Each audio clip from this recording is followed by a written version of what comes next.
नई बहू लाई दहेज में टमाटर।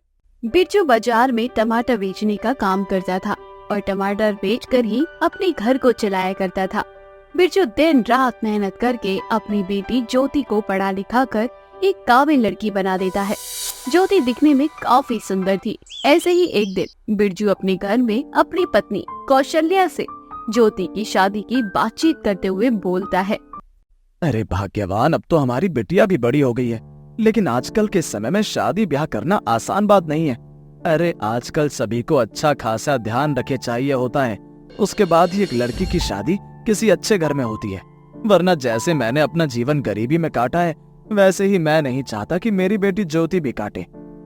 बात तो ठीक है, लेकिन आपको पता है ना हम कितने गरीब हैं। हम तो अपनी बेटी की शादी में दान दहेज भी नहीं दे सकते, क्योंकि आप सिर्फ ये टमाटर बेचने का काम करते हैं और ये टमाटर बेचकर कितना दहेज जमा कर पाएंगे।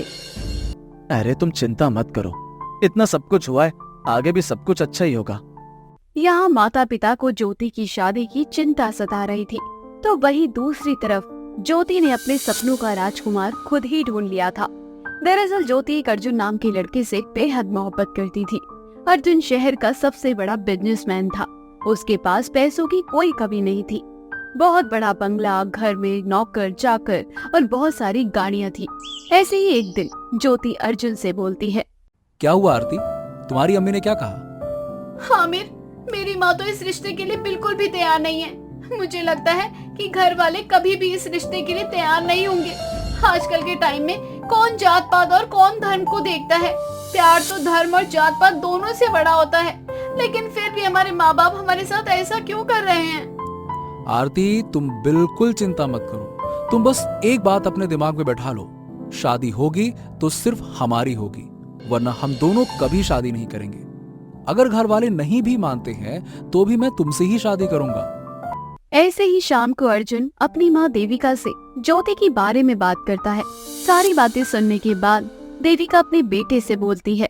बेटा, तुम्हें तो पता है ना कि हमारा शहर में कितना नाम है, और जैसा कि तुमने ज्योति के बारे में बताया, उसके पिता टमाटर बेचने का काम करते हैं। आखिर ये रिश्तेदार हमारे बन पाएंगे?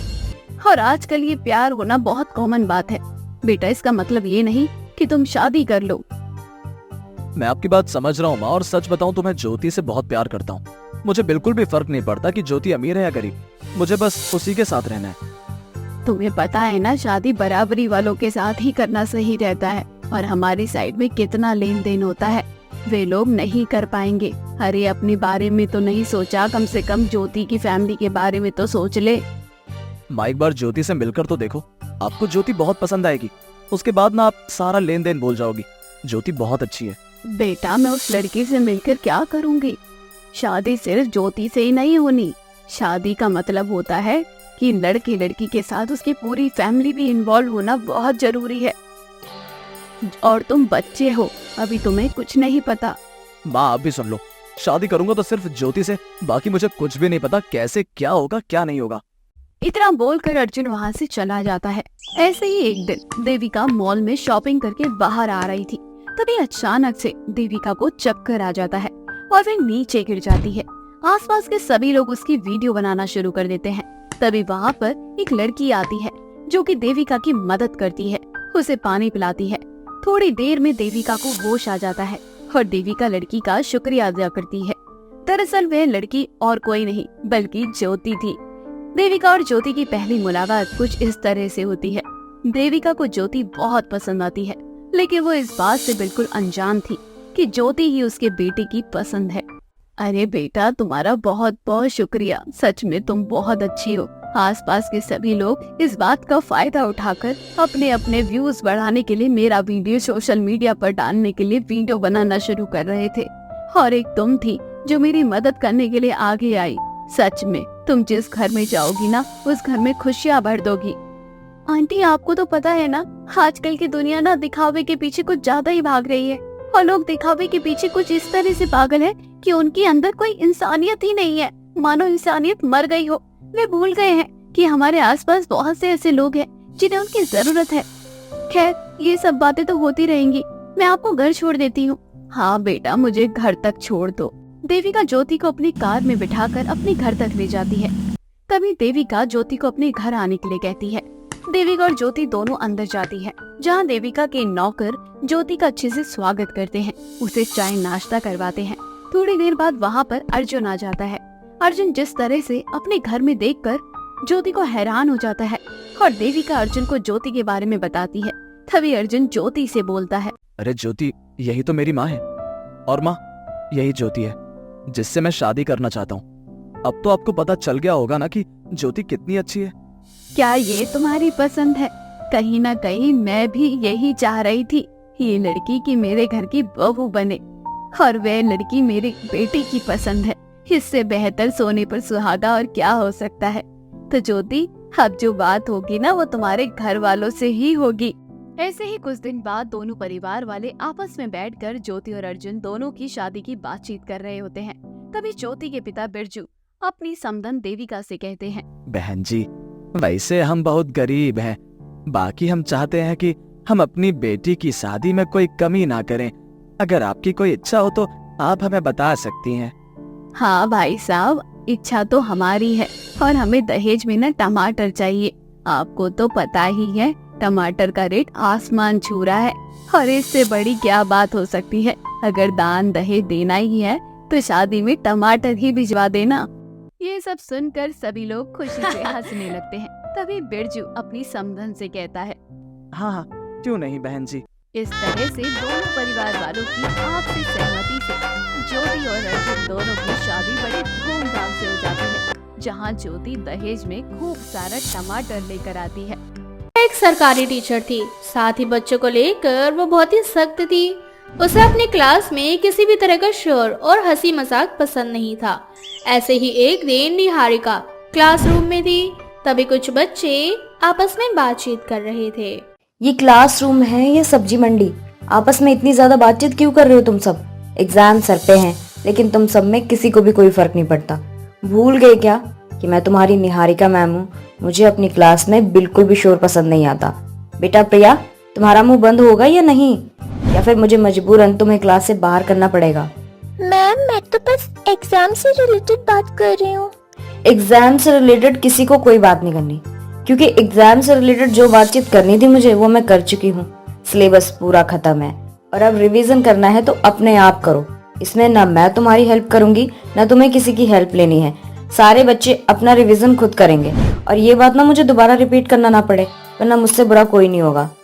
अभी तुम 8th क्लास में हो और आगे जाके तुम क्या करोगे, कैसे करोगे? बोर्ड के एग्जाम आएंगे, यही तुम्हारी हरकत रहेगी, तब तुम कोई भी एग्जाम क्लियर नहीं कर पाओगे। इसीलिए खुद पे भरोसा रखो। रिवीजन करनी है तो खुद करो, अपने आप करो। इतना बोलकर निहारिका अपने क्लास से बाहर चली जाती है। थोड़ी ही देर बाद लंच हो जाता है। सारे बच्चे लंच कर रहे थे। तभी निहारिका के क्लास के 3 बच्चे प्रिया, अंजना, राहुल आपस में बातचीत करते हुए एक दूसरे से बोलते हैं, यार, इस निहारिका मैडम ने तो पूरा का पूरा सिलेबस खत्म करवा दिया है। समझ नहीं आ रहा कि अब मैं एग्जाम कैसे दूंगी, कैसे पास होंगी। दिमाग ने काम करना बंद कर दिया मेरा तो। यार, मुझे भी कुछ समझ में नहीं आया कि मैडम ने क्या पढ़ाया हमें, क्योंकि हमें तो हमेशा चीटिंग करने के भरोसे ही रहते थे ना।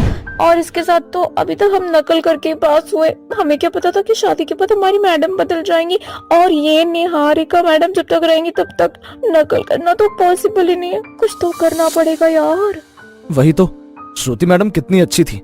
जब भी वो क्लास में रहती थी तो मैडम के बॉयफ्रेंड का कॉल आ जाता था और मैडम अपनी आशिकी में इतनी ज्यादा मस्त हो जाती थी कि हम पूरा पेपर नकल मारकर क्लियर कर देते थे। लेकिन ये निहारिका मैडम तो क्लास में अपना फोन भी नहीं उठाती। मुझे तो लगता है कि इस बार हम फेल हो जाएंगे। चल गाइस, ऐसी बातें मत कर। फेल हो जाएगा तो फेल हो जाएगा। लड़का होके इतनी जल्दी डर जाता है तो अरे कुछ उपाय सोच, क्या करे और क्या ना करे। अबे वो चिमकांडी सोचने में थोड़ा सा समय लगता है। वो निहारिका मैडम है, क्लास में सीखने तो देती नहीं है, नकल मारना तो बहुत दूर की बात है। बाकी तू टेंशन मत ले, कुछ तो प्लान बनाते हैं ना। अगर फेल हो गए तो जानती है ना, पापा किसी गैराज में काम करने के लिए लगा देंगे और तुम दोनों की तो शादी हो जाएगी। और लड़कियों का क्या है, सरकारी नौकरी वाले से शादी करती हैं और सेट हो जाती हैं। दिक्कत तो हम लड़कों को होती है। अरे यार बस बेकर, कितनी बकवास करता है तो। आजकल के समय में लड़की हो या लड़की, सबके लिए जरूरी है पढ़ाई करना। लेकिन फिर भी सच्चाई जानने के बाद ना हमारा दिमाग काम नहीं कर रहा। पता नहीं क्यों, कब कॉलेज लाइफ आएगी हमारी। ऐसे ही कुछ दिन बीत जाते हैं। वो तीनों बच्चे जिनका पढ़ाई में बिल्कुल भी मन नहीं लगता था, उन्हें समझ में नहीं आ रहा था कि अब वो एग्जाम कैसे देंगे, क्योंकि पूरा साल तो उन्होंने कुछ ही नहीं किया था। अब वो योजना बनाना शुरू कर देते हैं कि किस तरह से हम नकल मारे, वो भी निहारिका के नाक के नीचे रहकर, जो कि संभव नहीं था। देखते ही देखते एग्जाम का दिन नजदीक आ जाता है। सबसे पहला पेपर हिंदी का था। निहारिका बच्चों के चारों ओर चक्कर लगाया करती। इन सब से राहुल, अंजना, प्रिया बहुत ही ज्यादा परेशान हो जाते हैं। बेचारे बहुत देर से इंतजार कर रहे थे कि उन्हें मौका मिले और चौका मारे, लेकिन ऐसा नहीं हुआ। एग्जाम करने का समय खत्म हो जाता है। निहारिका सबका पेपर शीट ले लेती है। बेचारे वो तीनों स्कूल से घर आते हैं और आपस में बातचीत करते हुए एक दूसरे से बोलते हैं। मुझे तो लगता है राहुल कि हम फेल हो जाएंगे। आज हम तीनों ने कुछ भी नहीं किया, बस अपना नाम लिख कर आए पेपर शीट पर। ऐसे ही रहा तो क्या होगा, कुछ उपाय करना पड़ेगा ना, वरना निहारिका तुम्हें पास ही नहीं होने देगी। टेंशन मत ले प्रिया, मेरे पास एक सॉलिड आइडिया है। कल का पेपर हमारा बहुत अच्छा जाएगा। अब देख कैसे हम पास होते हैं। एक पेपर तो खराब हो गया, कोई बात नहीं, लेकिन दूसरा पेपर इतना अच्छा होगा हम तीनों का, जो कि पूरी क्लास में कोई नहीं कर पाएगा। अबे ऐसा क्या करेगा, मुझे भी बता दे। तुम दोनों कल देखना कि मैं क्या करता हूँ। ऐसे ही अगले दिन निहारिका सभी बच्चों के अटेंडेंस लेने के बाद उन सभी को आंसर शीट देती है। तभी राहुल उठकर निहारिका के पास आता है और बोलता है, मैम आज मैं आपके लिए लड्डू लेकर आया हूँ, लीजिए आप प्लीज। मैम मैं आपके लिए लेकर आया हूँ, आज मेरा बर्थडे है और मेरी मम्मी ने कहा था कि अपनी मैम को दे देना। आप मेरी फेवरेट मैम हो, प्लीज ले लो। अच्छा चलो, हैप्पी बर्थडे राहुल। वैसे तुम्हारा बर्थडे है इसलिए लड्डू खा रही हूँ, वरना मैं किसी भी स्टूडेंट के साथ इतना फ्रैंक नहीं होती, क्योंकि बच्चे सर पे चढ़ जाते हैं। चलो अभी अपना एग्जाम करो। राहुल निहारिका को लड्डू खिला देता है। थोड़ी ही देर बाद निहारिका के पेट में गुड़गुड़ होनी शुरू हो जाती है। दरअसल निहारिका का पेट खराब होने लगता है। बेचारी बार बार मजबूरन क्लास को छोड़कर वॉशरूम के चक्कर लगाना शुरू कर देती है। इसी बीच राहुल, अंजना और प्रिया तीनों मौका देखकर चौका मारना शुरू कर देते हैं और अपना पूरा का पूरा पेपर नकल मारकर कर लेते हैं और पूरी क्लास में सबसे पहले उन्हीं तीनों का पेपर हो जाता है। थोड़ी देर बाद निहारिका क्लास में आती है। तभी वो तीनों अपना आंसर शीट निहारिका को देते हुए उनसे बोलते हैं, क्या हुआ मैम, और हमारे एग्जाम हो गए, अब मेरा आंसर शीट रख लीजिए। क्या बात है, कुछ ज्यादा ही पढ़ाई करके आ गए तुम तो। हाँ मैम मेरा भी हो गया है और अब हम मन लगाकर पढ़ाई कर रहे हैं, इसलिए हमारा एग्जाम अच्छा हुआ है आज। उन तीनों की हरकत से निहारिका समझ जाती है कि जरूर कुछ तो गड़बड़ है। निहारिका आंसर शीट में से ही उन तीनों से सवाल जवाब करना शुरू कर देती है, लेकिन वो तीनों निहारिका का सही सही जवाब नहीं दे पा रहे थे। निहारिका अब पूरी तरह से श्योर हो जाती है कि जरूर इन्होंने कुछ तो गड़बड़ की है, लेकिन बेचारे का पेट इतना ज्यादा खराब था कि पूरी क्लास को पता चल जाता है कि मैडम का पेट खराब हो गया है। ऐसे ही अगले दिन निहारिका सीसीटीवी कैमरे में क्लास के बच्चों की सारी हरकतों को नोटिस करती है, जिसमें साफ साफ दिखाई देता है कि प्रिया, राहुल और अंजना तीनों मिलकर के एग्जाम कर लेते हैं। ये देखकर निहारिका को बहुत गुस्सा आता है और प्रिंसिपल को उन तीनों की इन हरकतों के बारे में बता देती है। इसके बाद प्रिंसिपल उन तीनों बच्चों का नाम काटकर हमेशा हमेशा के लिए हटा देती है। इस कहानी से ये सीख मिलती है कि धोखे से की गई कोई भी चीज ज्यादा समय तक नहीं टिकती। आज नहीं तो कल उसे सच्चाई के आगे झुकना ही पड़ता है।